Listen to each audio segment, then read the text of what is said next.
The city of Toronto just opened a new park recently, and I think it's hands down one of the best parks in the whole city. It's called Biidaasige Park, and first of all, can we just appreciate how beautiful it is? Most of the park is a giant wetland that surrounds a river known as the Don River. So unlike most other city parks, this one actually feels like you're standing in the wilderness. You get some terrific views of the city from here, and it really does give off solar punk or Y2K vibes. What makes Biidaasige Park better than a simple nature preserve are the playgrounds, which really makes me wish I was a kid again. I grew up with these ugly artificial playscapes where the slide is either giving you second-degree burns or electrocution. But the playgrounds at Biidaasige Park are so much cooler. First off, we have the Raccoon Picnic Terrace, which has a big raccoon statue that kids can climb, along with picnic benches for parents to sit on. Moving over, we have the Snowy Owl Playground, which has a giant owl statue that you can climb to the top and look out from its eyes. The belly of the owl is a mini theater with seating around it and bells for kids to make noise. Next up, we have the Badlands Scramble, which is a recreation of the Cheltenham Badlands, a natural rock formation located in Caledon, Ontario.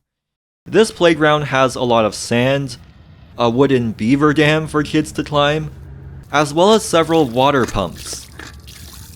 I really like how you need to physically pump the water out instead of it coming out automatically. The children yearn for the pumps. Then there's the Swing Hill, which has swings, and the Woodland Scramble, which has some wood. But my favorite one by far is Cableway Canyon, which has not one, but 2 zip lines. This is so freaking cool. As you can see, it's designated for children aged 5 to 12. Which is why I had to try it out for myself. This place is normally full of kids on the weekends, but I came here on a Thursday when it was basically empty. But that's fine with me, cause I had a blast. Too bad the weather had to ruin the fun. Now, if you're not a kid, like me, there's still plenty of things for you to do. There are many nature trails throughout the park where you can walk, run, or cycle. There's plenty of seating as well, and I like how they used wooden logs instead of your traditional park bench. Beside the playgrounds are picnic areas with fire pits where you can have a barbecue. Unlike most of Toronto's waterfront, which is blocked off by railings, this park actually encourages you to enjoy the water by going fishing or kayaking. There's a few of these get-down areas where you can launch boats, or you can just sit down and contemplate life. Most other parks in Toronto have these generic plastic garbage bins that are a huge eyesore. But Biidaasige Park has some much nicer bins that blend in with the environment. One unique feature you'll see in the background of these clips is Fire Hall 30, a historic fire station that was preserved and is now being turned into a community center.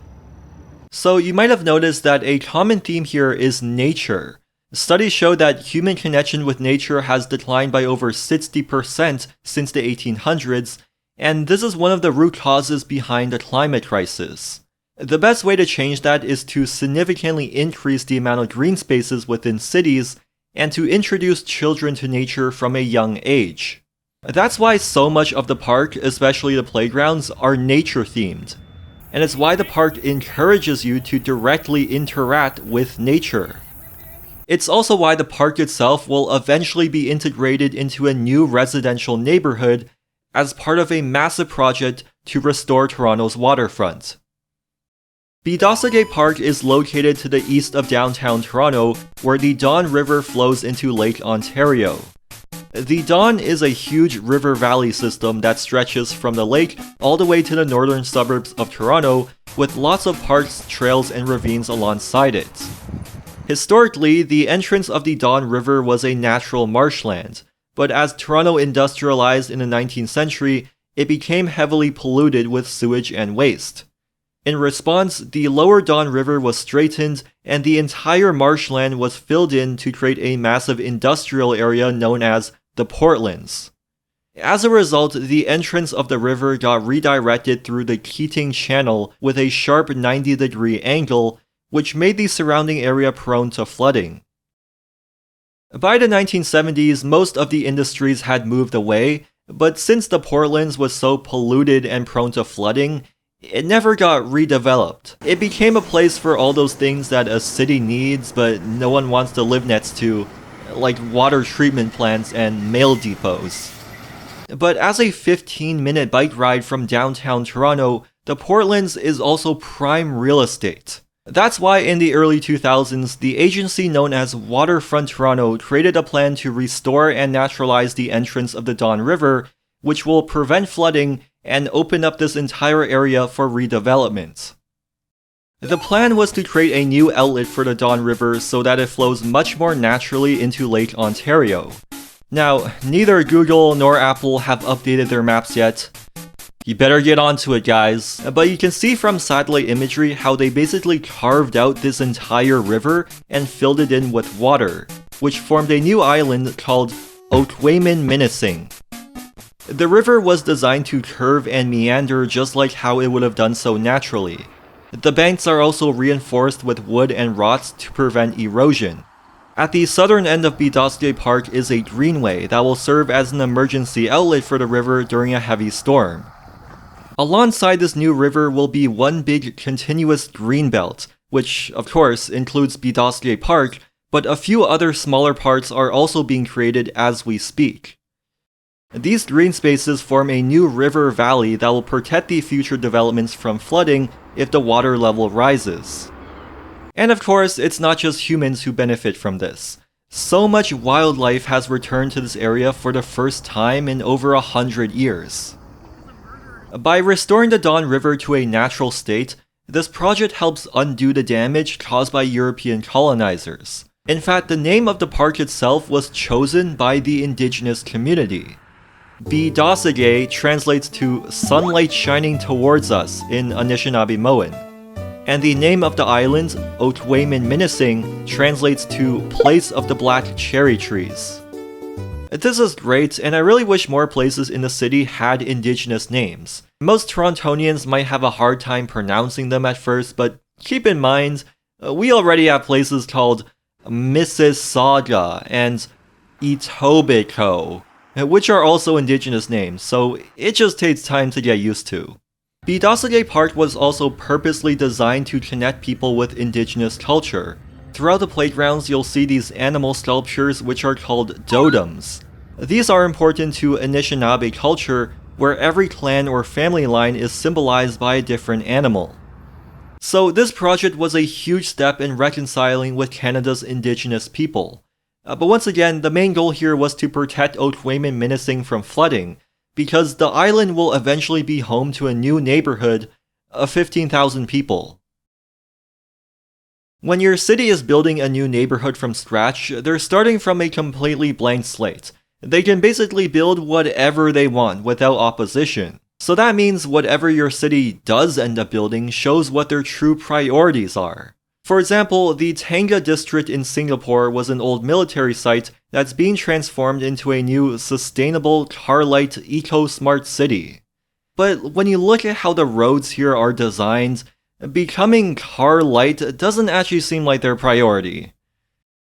Thankfully, Ookwemin Minising shows that Toronto actually cares about sustainable modes of transportation. The main entrance to the island is called Cherry Street, and even though it only has 2 lanes for motor vehicles, it also has a very wide two-way cycling path.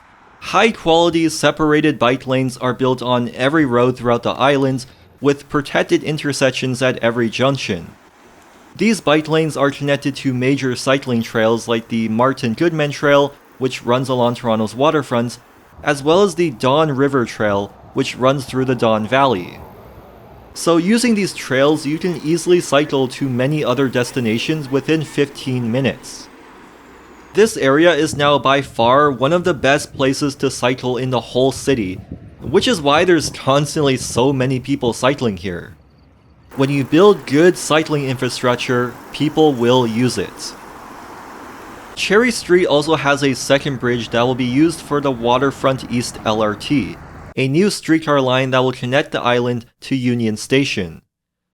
You can already see this empty patch of grass, which is where the streetcar will run.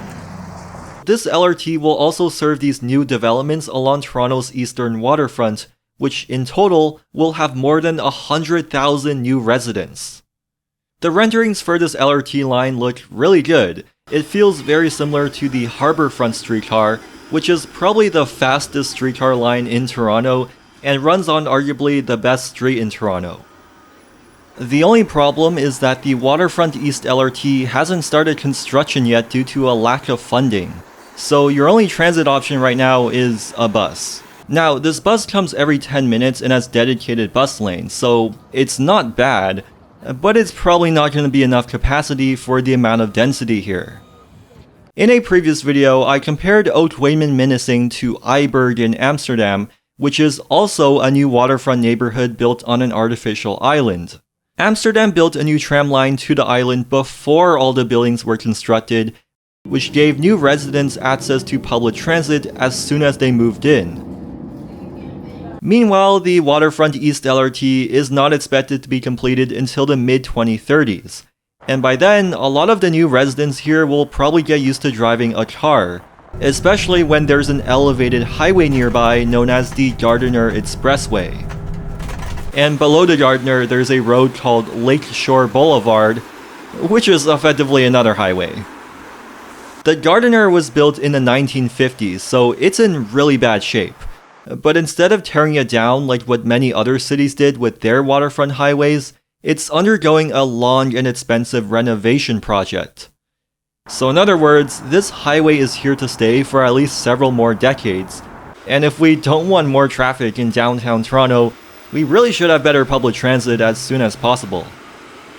Apart from the LRT, there's also a new transit hub getting built nearby called East Harbour, which will serve GO commuter trains, as well as a new subway called the Ontario Line. However, the station is still quite far away from Ookwemin Minising, so I wish they added another subway station at Cherry Street, which would be much closer to the island. So things are definitely far from perfect right now, but Ookwemin Minising and Toronto's waterfront in general is still going to be a fantastic place to live. The waterfront already has a lot of great parks and public spaces like Sugar Beach, the Toronto Islands, and the Leslie Spit. A lot of the industrial sites of the past have been integrated into the city. For example, the Distillery District was a former alcohol distiller, but it's now a millennial-coded pedestrian area full of bougie shops. Biidaasige Park is another great addition that will make downtown Toronto a much better place to live. And that's ultimately why I think this project is so important. North America has been very anti-urban for a long time. Cities are viewed as dirty, crowded places full of crime, while the suburbs provide a green, safe haven away from the dangerous downtown. The white flight of the 1950s and 60s led to American cities becoming abandoned for new car-centric suburbs on the outskirts, and this was thought to be the future. But we know today that these suburbs are a disaster for the environment because they force everyone to make long-distance commutes and drive a car for every single trip. Zoning laws restrict density to limited areas and drive up demand for housing, which leads to green spaces outside the city getting paved over with low-density sprawl. I made a previous video about how the suburbs are killing the planet, if you want to learn more.